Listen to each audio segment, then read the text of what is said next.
Hey, Bryan Post here with Q&A for the adoption community. Super excited to have you all join me. The adoption community being one of the fastest growing communities for adopted parents, providing resources, education, and connection on Facebook.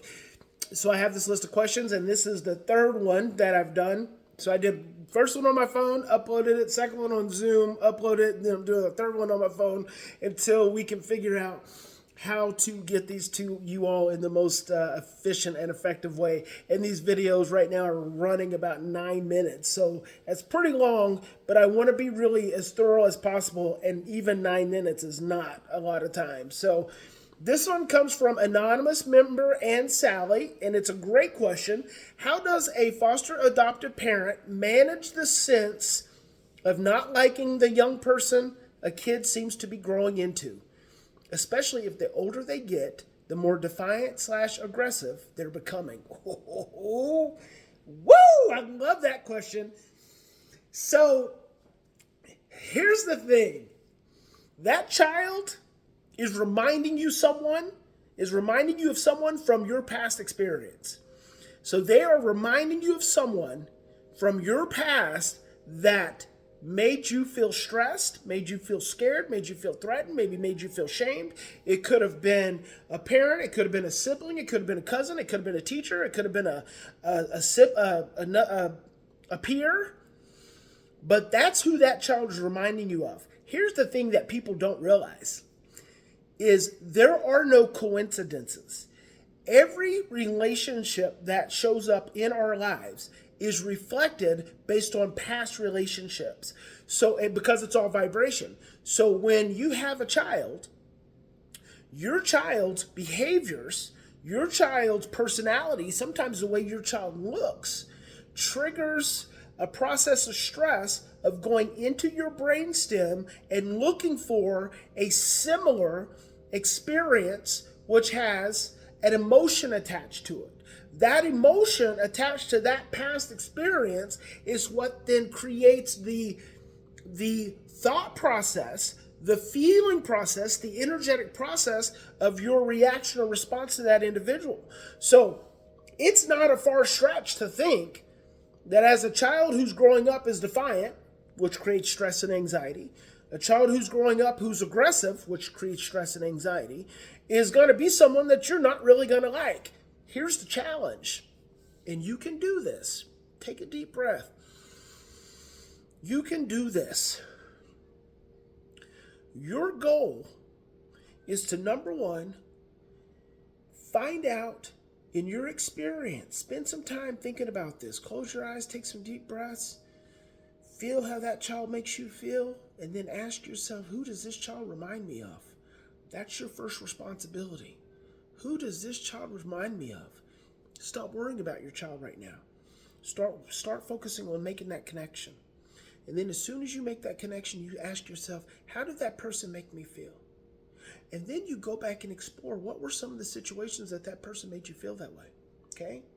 Then, this is the hard one. But this is the one that sets you free. Grieve your experience as a child having to grow up experiencing that person.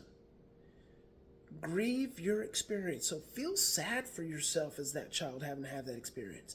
Feel mad for yourself as that child having to have that experience. You know, just breathe into that. What did that feel like? Oh my God, it was so yucky. And see that young you and start grieving that process, because the feeling is the path to the healing. So when you start grieving that process, you start releasing that energy that you're now associating with that child. Now, here's step whatever. This is where it gets really powerful. Slow down and start thinking about, and I don't even mean thinking, because thinking's cognitive. I mean feeling, making the heart connection. I say right hemisphere. I point here, right hemisphere, because that's emotional. Making the heart connection, because your right hemisphere is connected to your heart. Make the emotional connection to where your child comes from. What have they gone through? Defiance is nothing but fear. Bruce Perry says an oppositional defiant child is a scared child. That's one of the most profound things I've ever heard. I heard that over 20 years ago. I've been teaching that ever since. There's probably not a lecture that I teach that I don't share. That an oppositional defiant child is a scared child. Children freeze first, and then they determine whether to fight or to flee. See, we misperceive defiance as manipulation and control instead of as fear. Your child's scared. And if your child is aggressive, what did I just say? Children freeze first, and then they determine whether they're going to fight or they're going to flee. If he freezes, and in his experience, he's got to fight to survive. That's where that aggressive energy comes from. But the problem is that aggressive energy is hijacking your amygdala.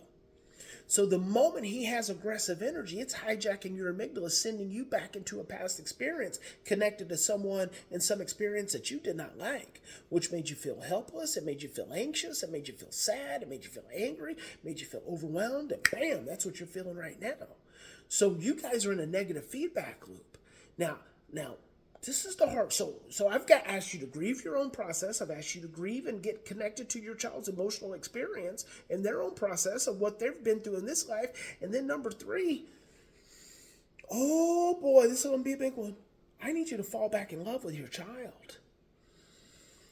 I need you to fall back in love with your child. This is a child. This is a child who has gone through pain and through loss and through things unimaginable to most of us. And because of the way they've made us feel, because of their defiance and their aggression, we've become calloused because we want to protect ourselves. But here's what I know about the heart. Here's what I know about God. God breaks hearts, not to hurt us. God breaks hearts in order to open our hearts up to even be greater and more expansive. The problem is that society teaches us, once you have a broken heart, to get calloused and protective. That's not the path of love, and that's not the path of God. The path of love and God is you go through that heartbreak, but then once you heal through that heartbreak, your heart becomes even stronger. It vibrates even higher, and it's even more open and more able to be loving. I need you to fall back in love with your child. I need you to see the child. I need you to remember the history. I need you to remember the pain. I need you to grieve for them and grieve with them. And when you see defiance and you see aggression, I need you to take 3 to 10 deep breaths. And I need you to see sadness, and I need you to see fear. That's what I need you to see. This is such a fantastic question. I feel the heart in it. I feel the emotion in it. And I just want to tell you, I'm going to pray for you. I love you. You can do this. I believe in you. It's such a great question. It reminds me of my own family growing up. I know my mom and my dad oftentimes felt the same way about my sister. They just felt helpless. But I know how much they loved her, but they just couldn't get to the love because of all the fear. So grieve for yourself, grieve for whoever that reminds you of, grieve for your child and whatever they've experienced to be able to come to this place, and then fall back in love with your child. Fall back in love with your child, and I think that you'll get right back on the right path that I know you were meant to be on. So I hope this is helpful, and thank you so much for being a part of the adoption community.